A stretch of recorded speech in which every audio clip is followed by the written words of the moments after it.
Bonjour, nous vivons cette semaine avec la paracha de Mishpatim. Elle est la 18e paracha et elle fait donc naturellement suite à la 17e paracha dans laquelle nous avons lu les 10 commandements.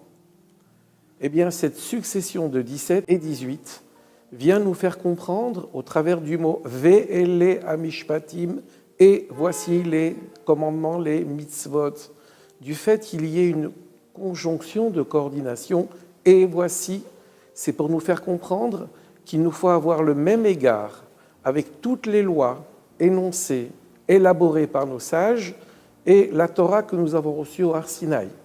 Et c'est comme ça que nous pourrons vivre avec cette Torah, puisque Mishpatim, c'est la 18e, c'est Hay, la vie, la Torah, c'est Tov, c'est le bien absolu.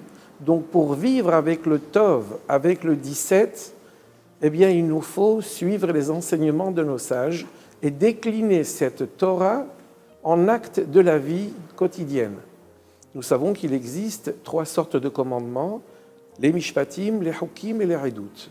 Voyons ici un exemple de Mishpatim, des lois, que nous pouvons facilement concevoir même si la Torah ne nous avait pas été commentée, donnée, ce qu'à Dieu ne plaise. Voyons ici une mitzvah qui est Im Kesef Talve et Ammi, Loti Yelo Kenoshe.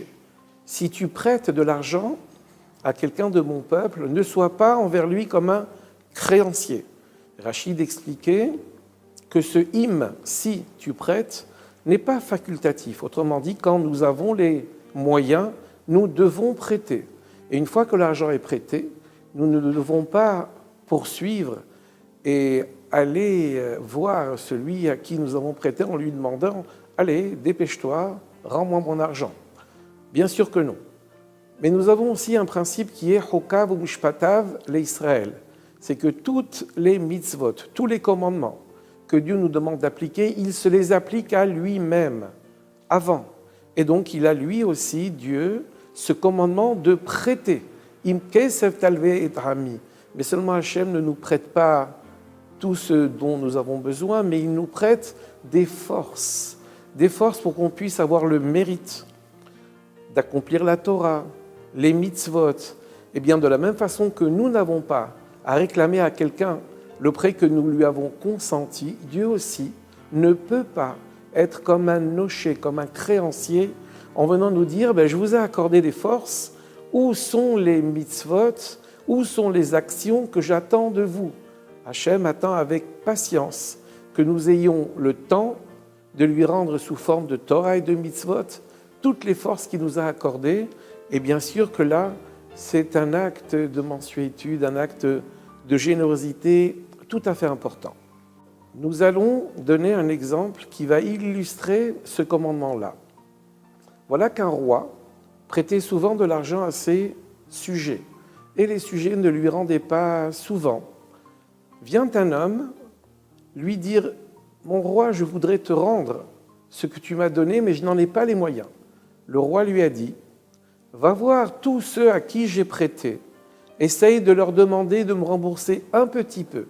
Et ce petit peu, et petit peu par petit peu, je considérerai comme si toi, tu m'avais payé, j'ajouterai tous les petits peu les uns derrière les autres, et j'en ferai ton remboursement. » Eh bien, cet exemple nous enseigne que si nous-mêmes n'avons pas la possibilité de rendre à Hachem, sous forme de Torah et de mitzvot, les forces qu'il nous a données, allons voir nos semblables, allons leur expliquer qu'il faut se mettre dans le giron de la Torah et des mitzvot. Ce qu'ils pourront faire en guise de remboursement de dettes sera mis à notre crédit. Mais bien sûr que nous ne le faisons pas pour cela, mais Hachem s'en contentera. Et c'est comme ça que les choses iront dans le bon sens. Et peut-être, si on voulait ajouter encore un dernier exemple, si toutefois nous n'avions pas encore la possibilité ou la présence d'esprit de rendre sous forme de Torah et de mitzvot, alors Hachem fait en sorte qu'en bon père, il ne donne pas tout ce qu'il doit nous donner. Et il donne les choses finalement petit à petit, peu par peu, pour que nous venions s'adresser à lui et que nous réalisions que ce que nous avons vient de lui. Et petit à petit, nous en arriverons avec l'aide de Dieu à lui rembourser sous forme, encore une fois, de Torah et de mitzvot, toutes les forces qu'il a bien voulu nous consentir. Et c'est comme ça que finalement, nous arriverons à nous acquitter de notre travail pour le bien de tous.